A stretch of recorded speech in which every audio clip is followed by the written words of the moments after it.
Tapi lu punya nggak sih tips-tips buat cewek-cewek baik di luar sana, cara lepas dari hubungan toksik menurut lu yang pernah ngalamin?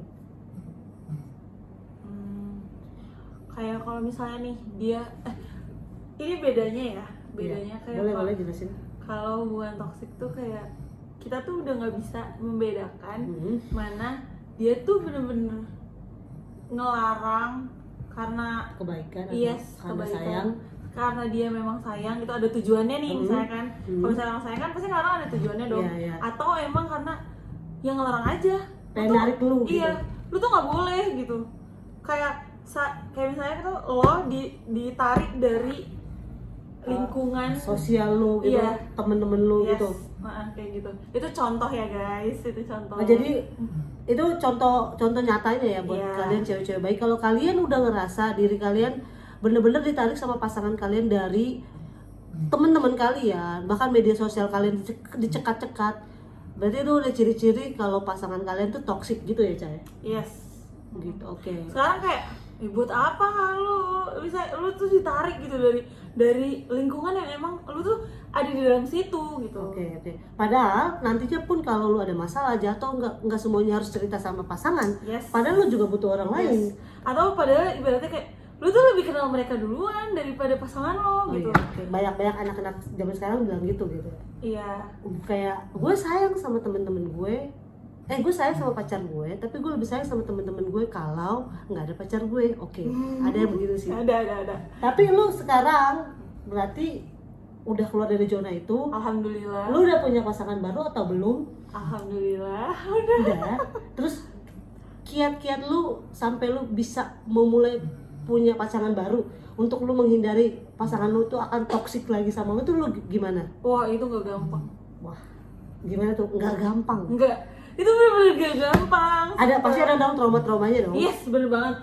Apalagi kayak bener-bener di dalam hubungan yang toksik parah. Kayak gitu. Apa-apa dilarang gitu kan. Terus juga toksik tuh sebenarnya bukan cuma soal larangan ya, tapi kayak misalnya nih kita lagi debat gitu kan. Ini kita kasih contoh ya. Iya, boleh debat ya. Kita Terus debat gitu. biar kita Terus tahu.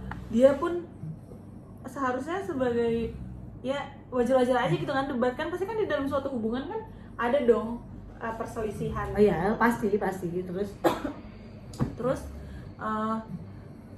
salah toksik banget kalau misalnya dia tuh kayak menggunakan bahasa-bahasa yang tidak seharusnya digunakan untuk pasangannya. Oh, jadi bahasanya kurang tertata, kurang punya attitude dan lain sebagainya. Gitu. Oke, terus? Nah itu udah salah banget kan. Nah itu juga menurut aku ya, itu udah termasuk toksik banget pasangan lo kalau misalnya kayak gitu. Seharusnya ya dia bisa dong menempatkan, walaupun dia emosi gitu kan. Kalau misalnya emang dia sayang sama lo, walaupun dia emosi ya dia harusnya bisa dong menempatkan diri nih. Kayak gue tuh harus berbahasa kayak gimana nih buat pacar gue kayak gitu. Nggak kayak yang disamakan dengan temen lo atau musuh lo gitu ngomongnya kayak gitu. Terus maksud lu kiat-kiat berikutnya setelah lu lepas dari hubungan toksik dan mulai hubungan baru tuh gimana gitu? Maksudnya pasangan gue tuh kalau pasangan gue tuh harus kayak gini atau lu lebih selektif lagi? Kan pasti trauma dong. Selektif sih pasti ya. Kayak apalagi kejadian-kejadian gitu kan yang kemarin. Itu tuh masih kayak ngebuat diri aku sendiri nih kayak mendefense diri aku sendiri gimana ya, kayak misalnya ada yang ngedeketin gitu ya. Terus juga ada yang ya kita nggak gimana ya Kak. Jadi kayak ada yang deketin lo tuh nggak bisa cepet buka hati atau lo jadi kayak gitu. Lihat dulu nih ini orang toksik apa enggak gitu, tulus apa enggak gitu. Jadi tuh kalau misalnya walaupun kita udah keluar nih, udah keluar dari hubungan itu, malah jadi bingung sendiri kayak aduh ini orang toksik juga nggak ya kayak gitu. Takut untuk melangkah kayak gitu. Tapi kalau misalnya bukan dari diri kita sendiri yang gimana ya, melangkahkan lagi gitu kan, maksudnya kita punya niat nih kayak gitu, gue nggak bisa nih kayak gini terus kayak gitu. Apalagi nih kalau misalnya emang ada cowok buat cewek-cewek baik di luar sana, apalagi kalau misalnya emang ada cowok yang benar-benar serius gitu kan. Benar-benar seriusnya tuh bukan cuma sekedar yang gue ini serius loh sama mau pacaran. Berarti bukan cuma omongan doang ya. Iya, tapi emang benar-benar menunjukkan keseriusannya gitu dengan action gitu. Oke, nggak cuma kata-kata ya. Yes. Terus nah itu tuh pasti kan sedikit demi sedikit bisa dong meluluhkan, apalagi dengan kesabaran betul. Nah itu yang sedikit demi sedikit tuh bisa meluluhkan pikiran aku gitu tentang cowok-cowok toksik. Ternyata tuh nggak semua cowok kayak gitu. Oh, jadi dia tuh si Uca tuh lebih kayak selain dia hati-hati, selektif milih cowok lagi setelah itu, setelah dia lepas dari hubungan toksik, berarti dia bener-bener lihat ketulusan si cowok tuh sabar apa enggak, nunggu dia yang bener-bener ada traumanya. Karena kan ya gue nggak tahu sih rasanya trauma dari hubungan toksik, mungkin kalian pernah ngerasain atau tahu rasanya. Jadi dia bener-bener nunggu itu cowok bener-bener sabar, nggak nungguin luka dia sembuh, atau bahkan dia ngebantu nyembuhin luka itu dengan yang apa-apa lu nggak jadi pasangan gue, cuma lu gitu. Nah ini nih guys yang kayak gimana ya, kalau menurut aku ya, kita kan juga selama kita terluka gitu kan, pasti kan ada dong cowok yang kayak ya siapapun lah gitu. Tapi ini kita ngomonginnya cowok ya, karena kan pasangan dia. Nah cowok nih misalnya ada yang bisa menemani kalian gitu, nggak usah nemenin banget deh, kayak misalnya ada lah gitu mendampingi gitu kan di masa-masa kalian terluka. Jadi nggak mesti punya pasangan tapi emang ada orang yang tulus gitu, padahal dia suka tapi dia tulus mau mendampingi gitu. Intinya tuh kayak kadang tuh kita malah jadi kayak gue beneran gak ya suka sama dia karena emang gue suka sama dia, atau cuma karena kehadirannya dia selama kita terluka untuk membantu menyembuhkan luka hati kita kayak gitu. Nah itu tuh yang awalnya bikin aku bingung kayak apa ya sebenarnya nih gue. Nah itu tuh yang bikin aku tuh takut awalnya menerima, sedikit cerita ya guys. Gak apa-apa, serius. Menerima si cowok aku ini. Cowoknya, dia udah ngomongin cowoknya dikit, oke nggak masalah. Terus kita lihat cowoknya itu seberapa berjuang nungguin dia sampai dia lepas atau lupa dari trauma toksik ya. Lanjut. Ya, jadi tuh ya udah gitu kan. Kayak yang tadi aku bilang, kita tuh lihat ketulusannya, terus ya kita nggak munafik lah ya kan. Kita kan pasti pengen punya cowok yang tulus benar-benar menyayangi gitu kan. Tapi hati kita terluka kayak gitu. Dan kita pasti takut, nih cowok beneran gak ya, atau cuma berambisi mendapatkan seorang cewek yang baru putus gitu. Jadi tulus sama ambisi. Terus kadang kan cewek kalau misalnya baru putus banyak dong langsung kayak cowok ngechatin gitu. Jadi gitu langsung, ya. langsung ngedeketin gitu tiba-tiba terus gitu. Nah adalah kan kayak satu cowok gitu, suka, bisa dibilang dia tuh tulus gitu kan. Ini aku bilang kayak gini karena emang sudah terlihat gitu kan, udah kelihatan gitu. Nah, terus awalnya tuh aku berpikir kayak, aduh, takut nih, kan takut aku nih bisa nggak ya menaruh hati ke dia karena aku memang benar-benar dengan sendirinya gitu suka sama dia, bukan karena memang kehadirannya dia yang selama ini menyembuhkan lah gitu ibaratnya, sedikit demi sedikit menghilangkan trauma. Nah sampai pada akhirnya nih si cowok ini dengan sabar gitu kan, menunggu terus menyatakan, terus berjuang lah ibaratnya gitu kan, sampai akhirnya oh iya ternyata emang bener aku nih yang benar-benar udah suka gitu, jatuh hati lah.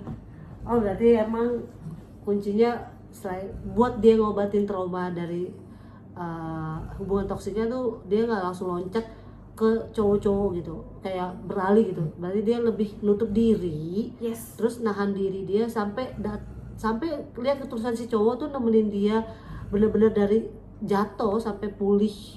Akhirnya dia memutuskan, gue bukan cuma ditemenin sama dia si Uca ini bener-bener punya perasaan sama tuh cowok. Berarti si Uca ini udah bisa lihat ketulusan si cowok, makanya dia berani buka hati dan meyakini kalau tuh cowok nggak toksik. Tapi sejauh lu sekarang berpasangan sama si cowok lu ini, terlihat nggak kalau dia toksik? Alhamdulillah enggak banget. Enggak banget. Jadi itu beda banget loh guys. Kayak Apa itu bedanya?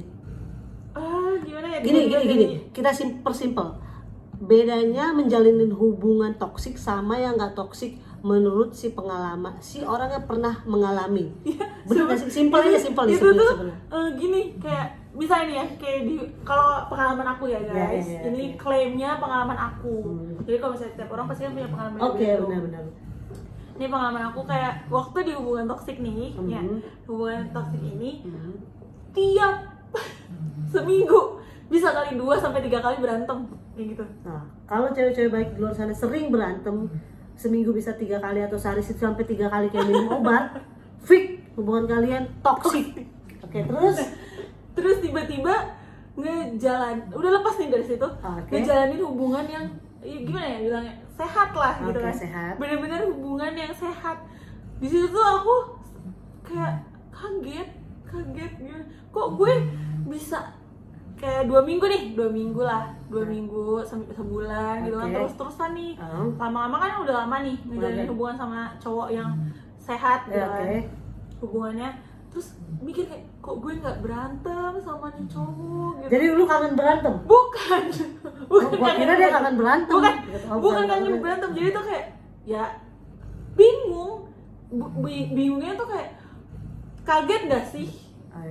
Tiba-tiba kayak lu tuh udah ada di jalan lurus gitu, di jalan yang penuh dengan keindahan, dan lu baru nyadar gitu. Iya. Ternyata hubungan yang bener-bener tulus tuh lebih menyenangkan daripada lu yang sebelumnya gitu. Bertanya-tanya kok gue nggak berantem, tapi itu tuh bingungnya tuh malah kayak aduh takut nih jangan-jangan dia begini lagi kayak gitu.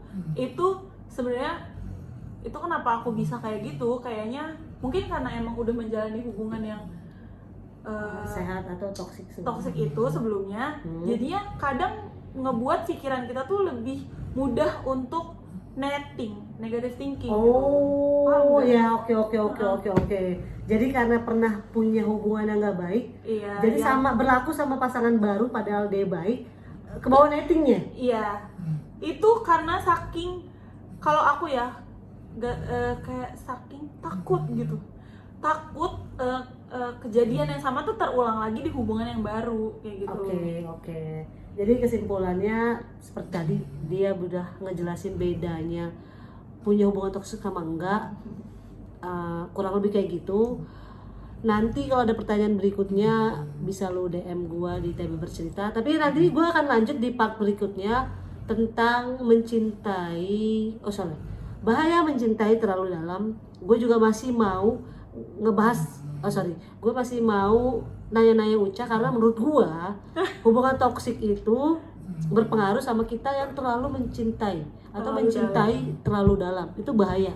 Nanti gue akan coba tanya dia lagi di part berikutnya. Jadi ikutin terus channel YouTube gue TB Bercerita, jangan lupa like, subscribe and share to all your friends. Gue gak bisa ngomong bahasa Inggris, biar Uca aja. Dadah. Bye guys.